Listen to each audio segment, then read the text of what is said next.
છોકરાઓએ ના જોયેલું એક નવા પેરેન્ટ્સ થયેલા લોકો ના જોયેલું આ 70s નું મૂવી હતું પણ મૂળ આખી મૂવીની થીમ હતી એ અમિતાભ બચ્ચન વિનોદ ખન્ના શમી કપૂર આવા પાત્રો હતા એક પોલીસ ઇન્સ્પેક્ટર અને એક ડાકુ સ્મગલર અને પછી બંને છોકરા જન્મ થાય અને પહેલા દિવસે છોકરાઓ બદલાઈ જાય બદલાતા નથી ઓલો નાનો છોકરો જે પોલીસનો ઈ પોતે પરવરિશ કરે છે પોલીસના ઘરે આપી દે છે એટલે પોલીસને ઘરે એટલે હા એ પણ ધ્યાન પહેલા કહેતા નથી છોકરાને ખબર નથી હોતી કે આ મારે ત્યાં મને આ મારી પરવરિશ કરવા લઈ ગયો ઇન્શોર બંનેના ડીએનએ અલગ છે હા એવું ઓકે હા એટલે અને આમ ડિઝાઇન એવું કર્યું હતું કે મેં છેલ્લા એન્ડ જે ડાયલોગ હતો એ પણ અત્યારે આઈ થિંક પોસિબલ નથી લાગતું બધું કનેક્શનમાં પણ મૂળ વાત આખી એ છે કે ડીએનએ એનો ડાકુનો હોય પણ એની પરવરિશ છે એ પરવરિશ પોલીસના ઘરે છે સંસ્કારી ઘરમાંથી એટલે એ છોકરો મોટો થઈને પોલીસ બન્યો એટલે વાત આવે છે પરવરિશની અને આમ બહુ વર્ષોથી બે યુદ્ધ ચાલી રહ્યા છે અંદર જે ફિલોસોફી ઓફ થોટ કહીએ કે એક જણ એવું કહે છે કે ભાઈ છેલ્લે તો ડીએનએ જ છે બધું એમ ગમે તેવું તમારું અપબ્રિંગિંગ થાય પણ એ ડીએનએ તમારું જે છે એ જ બોલે અને એક આખું સ્કૂલ ઓફ થોટ એવું કહે છે કે ભાઈ ડીએનએ કંઈ નહીં મહત્વ છે એ પરવરિશ છે અપબ્રિંગિંગ છે એટલે અને ધીરે ધીરે પહેલા જૂનો જમાનો હતો આપણે એવું કહેતા હતા કે વેપારીનો છોકરો વેપારી બને આખું એ આપણે ડીએનએ ને એ જ રીતે તમારો વ્યવસાય પણ એવા પસંદ કરવાનો હવે એવું બધું નથી હવે અપબ્રિંગિંગ ઉપર મેજોરિટી જવાબ આપણે હવે ડીએનએ રોલ ક્યાં ભજવે છે તો તમારું ગમે તેટલું અપબ્રિંગિંગ ગમે ત્યાં હોય પણ તમને હાઈટ તો તમારા ડીએનએ માંથી જ મળે તમારો સ્કીનનો કલર છે એ તો તમારા એમાંથી જ મળે છે તમારા પેરેન્ટ્સમાંથી જ મળે તમારા જીન્સમાંથી જ મળે છે તમારું ફિઝિકલ ફીચર્સ તમારા ઇમોશનમાંથી એવું તમે મધરના જે ઇમોશન હોય તો ડોટરમાં તમને પાર્ટલી તમને એ જોવા મળે છે તો આ આપણે પરવરિશને ઇમ્પોર્ટન્ટ આપીએ પણ ડીએનએ ને પણ અવગણી શકતા નથી સહેજ આપણું છે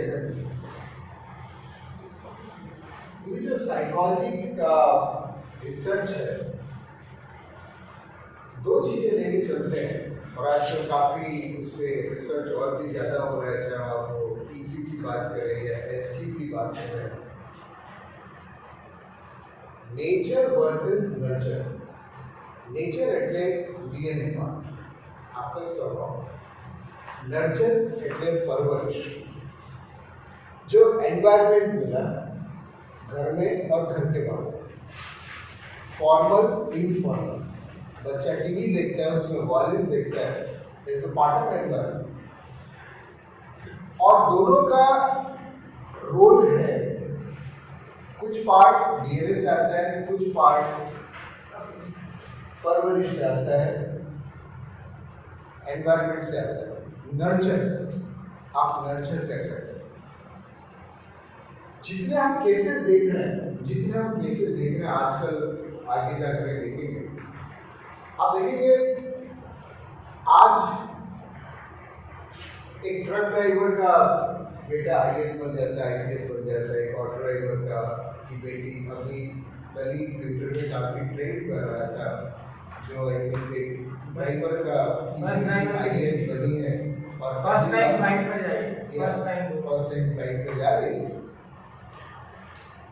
तो ये पाया ये जा रहा है कि परवरिश जो है जैसे कि अगर आप डीएनए की बात करेंगे माँ बाप के डीएनए की बात उसके बाद बच्चे को उस लेवल तक नहीं जाना चाहिए सो परवरिश जो है जो एनवायरनमेंट बच्चे को मिलता है लास्ट ईयर एक ट्रक ड्राइवर की बेटी ने पंजाब को टॉप किया था हरियाणा को टॉप किया था तो जो ट्रक ड्राइवर भाई है उनका इंटरव्यू आया था इसमें कि मैं एक एक पैसा बचाता हूँ ताकि मेरी बेटी को अच्छी किताबें दे सकूँ तो परवरिश करना है, वो परवरिश करना है। अल्टीमेटली यही होता है कि पालक जो है वो डीएनए से निकलता है, लेकिन वो किस कुक के हाथ में जाता है वो उसकी डेस्टिनी डिसाइड करता है। पत्थर डीएनए का पार्ट है, अब वो किस शिल्पकार के हाथ में जाता है, परवरिश कैसे होती है, उसमें से क्या बनता है, वो परवरिश का पार्ट है। સરસ એક્ઝામ્પલ એ તમારો ડીએનએ છે અને શિલ્પકાર છે એ તમારી પરવરિશ, પછી એમાંથી તમે મૂર્તિ બનાવો કે જસ્ટ પગથિયા બનાવો, દરેકનો પોતપોતાનો રોલ છે. કોઈ એને ક્યાંય કોઈ એવું કહેવાતું નથી, એવું નથી કહેવા માંગતો કે પગથિયું નકામ સારી, પણ દરેકનો પોતપોતાનો રોલ. હવે સહેજ તમારી જોડે નવા રિસર્ચની વાત કરું છું, જે કદાચ તમે ક્યાંક કંઈક વાંચવામાં આવ્યું હોય, જ્ઞાન આવ્યું હોય, ક્યાંક કોઈ પરસેપ્શન તમને ક્યાંક ખોટું લાગે કે ભાઈ ના આ બરોબર નથી, પણ મેં પુસ્તક વાંચ્યું ને અમે એના ઉપર કામ કરીએ છીએ અને ઘણા બધા લગભગ 40,000 પેરેન્ટ્સની ક્વેશ્ચનેર ભરીને પછી એ પુસ્તક લખાયેલું છે. અને હું એનો ફર્સ્ટ હેન્ડ સાક્ષી એટલા માટે છું કે એવી ક્વેશ્ચનેર મેં મારી સ્કૂલમાં પણ, હું એજી હાઈસ્કૂલમાં પ્રિન્સિપાલ છું, એમાં બહુ બધા પેરેન્ટ્સની ક્વેશ્ચનેર આવી ભરાયેલી છે, એમાંથી આ પુસ્તક લખાય. એટલે it is a research base book. આપણું ડીએનએ જે છે એ ડીએનએની હજી સ્ટીલ ટુડે વી જસ્ટ આપણે 2% ઇન્ફોર્મેશન મળેલી આપણને, 2%થી વધારે ઉપર નથી ગયેલા. એટલે મેક્સિમમ ઇન્ફોર્મેશન 2% છે. જે દિવસે આપણે જો વધારે પર્સન્ટ ઉપર જઈશું તો કદાચ આમાંથી ઘણા બધા રહસ્યો નીકળશે. ઇવન ઘણી બધી બીમારીઓ પણ આપણે ક્યોર એવું કહેવાય છે કે એને અલ્ટર કરીને કરી શકીએ, કે ડીએનએ જ તમે અલ્ટર કરો ને એમાંથી એને મૂળમાં જ બીમારી કાઢી નાખી શકાય. અને એવું કહેવાય છે કે ડીએનએમાં કોડે લખેલો છે કે કયા વર્ષે આને શું થવાનું.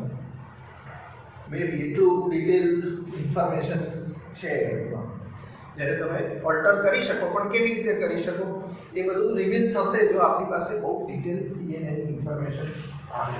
પણ it is still it is less than 2% information. હવે એ જે ઇન્ફોર્મેશન છે એમાં એવી એક વાત છે કે દર 26,000 વર્ષે, એટલે 26,000 વર્ષ, નોટ સ્મોલ પીરિયડ, 26,000 યર્સમાં ડીએનએની જે ધીરે ધીરે જે આવતા હોય થોડોક ચેન્જ આવે છે. એટલે આપણે બહુ વર્ષો પહેલાં એવું કહીએ કે ભાઈ પૂંછડી હતી માણસને, ધીરે ધીરે ધીરે ધીરે એને લુપ્ત થતી ગઈ ને હવે આંત્રપૂછ સ્ટડીઝમાં અત્યારે સ્ટુડન્ટ ભણતા હોય તો એને આવે છે કે ભાઈ હજી એક એનો પેલો એ પાર્ટ રહેલો છે હજી આપણે. અને આપણા જે પૂર્વજો હતા એને તો વાંદરામાંથી જ આવેલા છે, એમાંથી જ આવે. પણ દર 26,000 વર્ષે એમાં ડીએનએમાં પણ થોડો ફેરફાર આવતો હોય છે. તો આની સાથેની વાત છે.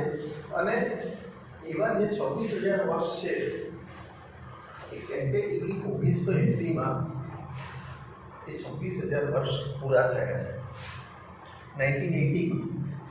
હવે જે 1980 ને આપણે બેઝ લાઈન, બેઝ વર્ષ ગણીએ અને 26,000 વર્ષ ગણીએ અને એના જો 0.01%ની પણ એરર ગણીએ તો 25-50 વર્ષ આગળ પાછા થઈ શકે. એવું કહે છે કે 1980 બેઝ લાઈન. પણ જે રિસર્ચ થઈ એમાં એવું દેખાય છે કે 2000 પછીના જે બાળકો છે એમાં સર્ટેન કેરેક્ટરિસ્ટિક જોવા મળે છે.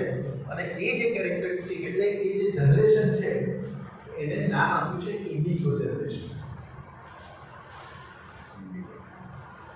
હવે નોર્મલી કોઈ પણ આપણે વાત કરીએ કે ડીએનએમાં ચેન્જ આવે તો બધાના ફેરફાર થાય બોડીમાં, અને એમાં કે ભાઈ કોઈક ને કોઈક ફેરફાર તમને સિગ્નિફિકન્ટલી દેખાય. પણ એ ફેરફાર એટલા સ્લોલી થતા હોય 26,000 યર્સ, 26,000 વર્ષનું પહેલાંનો આપણે માણસ જોઈએ અને અત્યારે જોઈએ તો કદાચ આપણે ડોક્યુમેન્ટેડ થયેલો હોય તો જોઈ શકીએ. પણ મેજર જે ચેન્જીસ થતા જે દેખાતા નથી એ આ પ્રકારના ચેન્જીસ છે. ઇમોશનલ ચેન્જીસ, મેન્ટલ ચેન્જીસ અને Intellectual. Intellectual changes. એટલે ફિઝિકલ ચેન્જ તો કદાચ થોડોક હોય પણ એ આપણે મેઝર ના કરી શકીએ કારણ કે ઇવોલ્વ થતો હોય. પણ આપણે મેક્સિમમ 3-4 જનરેશન સુધીના આપણે ડોક્યુમેન્ટ હોય આપણી પાસે ફિઝિકલ ચેન્જીસ.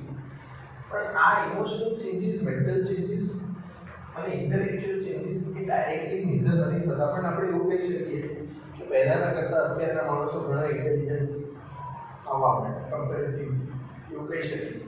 પાછળ હતા ઇમોશનલી વધારે બેલેન્સ હતા કદાચ. અત્યારે ઇમોશનલ બેલેન્સ કમ્પેરેટિવલી થોડું ઓછું જોવા મળે. આવું આમ આપણે જનરલ ફોર્મમાં, જેનેરિક ફોર્મમાં એવું કારણ કરી શકીએ. એટલે જે ઇન્ડિગો જનરેશન છે એમાં આ ચેન્જીસ નોંધાયેલા છે. અત્યારે આપણે વાત કરીએ છીએ ઇમોશનલ, મેન્ટલ અને ઇન્ટેલેક્ચ્યુઅલ ચેન્જીસ. એટલે તમે આ ઇન્ડિગો જનરેશનને તમે આ ડીએનએ જે ચેન્જ થયું એનાથી લિંક કરવાનો પ્રયત્ન કરો છો? હા, કારણ કે એમાં મારો એક પ્રશ્ન હતો કે એ પણ એક રિસર્ચ થયો છે જેમાં ખ્યાલ આવે કે વર્ટિકલ અને હોરિઝોન્ટલ એ બંને સાઈડ પર ડીએનએ પર ઇમ્પેક્ટ આવે છે. આમ આપણે જોઈએ તો બહુ બધી વાર અને સતત ડીએનએમાં કોડિંગમાં ચેન્જીસ થઈ રહ્યા છે. એટલે એ પ્રમાણે આ જે વાત કરું છું એ મારી પાસે જે બુક છે એમાં એવું લખેલું છે કે 26,000 યર્સ હોય ત્યારે તમને સિગ્નિફિકન્ટ ચેન્જ દેખાય હોય. આ તો કંઈ એવું તો નથી કે ઓવરનાઇટ એક દિવસ 26,000 વર્ષ થાય પડદો પડે બીજે દિવસે બદલાઈ ગયા માણસ, એવું નથી. જે ગ્રેજ્યુઅલી ઇવોલ્વ થાય છે પણ એ ઇવોલ્વ થાય એ એમાં આમ તો જો બહુ સ્પેસિફિકલી કહીએ તો એવું થાય કે એનો જે એની જે પેલી આંટી છે ને એના સ્ટ્રક્ચરમાં ફેરફાર આવે છે અને એના એ જે એનું જે પેલું એનો જે સ્ટ્રક્ચર છે એ સ્ટ્રક્ચરલ ચેન્જીસ થાય અને એના લીધે ડીએનએમાં તમને ચેન્જીસ જોવા મળે. એટલે તમે જો કોઈની પાસે હવે એ વખતે તો એવી ટેકનોલોજી નહોતી પણ જો એ ટેકનોલોજીમાં સ્ટોર થયેલું હોય તો એના જે પેલા સ્ટ્રક્ચરલી જે હોય એ તમને ચેન્જીસ જોવા મળે. હવે જસ્ટ આપણે આજે વાત કરવી છે જે ઇન્ડિગો જનરેશન છે એટલે કે આપણે ટેન્ટેટિવલી એવું લઈએ કે 2000 પછીના કે 90 પછીના કે 2000 પછીના જે બચ્ચાઓ છે એની વાત કરીએ છીએ. એટલે એમની કેરેક્ટરિસ્ટિક શું છે? તમે એગ્રી કરતા હો, તમે ધારો કે એગ્રી ના કરતા હો તો કહી શકો છો કે આમાં હું એગ્રી નથી. આપણે એક કેરેક્ટરિસ્ટિક વર્કઆઉટ કરેલી છે કે કેવી આવી કેરેક્ટરિસ્ટિક જોવા મળે છે. એમાં ક્યાંક કંઈક તમને એવું લાગે કે ના આવી નથી જોવા મળે, ઇટ્સ ઓકે. કારણ કે આ જે વાત કરું છું એ 40,000 પેરેન્ટ્સના ક્વેશ્ચનેર ભરાઈ અને એમાંથી આપણે વર્કઆઉટ કરેલી છે, સ્ટેટિસ્ટિકલ ડેટાના આધારે કરેલી છે, સાયન્ટિફિક બેઝ છે આવો કે ભાઈ 26,000 અને એના આધારે જેમને લાગ્યું કે ભાઈ આવા ચેન્જીસ છે એને આપણે ઇન્ડિયન કોન્ટેક્સમાં ચેક કરેલા. ફિલિંગ ઓફ રોયલ્ટી આ એવું કેરેક્ટરિસ્ટિક જોવા મળે છે અત્યારના બચ્ચાઓ જે 2000 પછીના બચ્ચાઓ જે છે એમાં કે these students come to the world with a feeling of royalty. એમને they feel very royal. એટલે એમને એવું ગમે તે પરિસ્થિતિ હોય પણ એ વાત નાની ના કરે, રોયલ વાત જ કરે. ગાડી એટલે આમ ઘરમાં ગમે તે પરિસ્થિતિ હોય પણ વાત કરીએ કે આપણે ગાડી લઈએ અને આ ગાડી પેલી જ લઈએ, સ્પેસિફિક બ્રાન્ડની સાથે વાત કરે કે આપણે આ જ કાર લઈશું. એવું આમ વિચાર ના આવે કે આપણે હજી પહેલાં જે સ્કૂટર છે તો કદાચ પહેલાં આલ્ટોથી શરૂ કરીએ કે એવું કંઈ ના કરીએ. પહેલેથી સીધી રોયલ વાત કરે કે આપણે સીધી ગાડી લઈશું તો પેલી જ લઈશું. આપણે કોઈ નાની વાત નથી કરવી.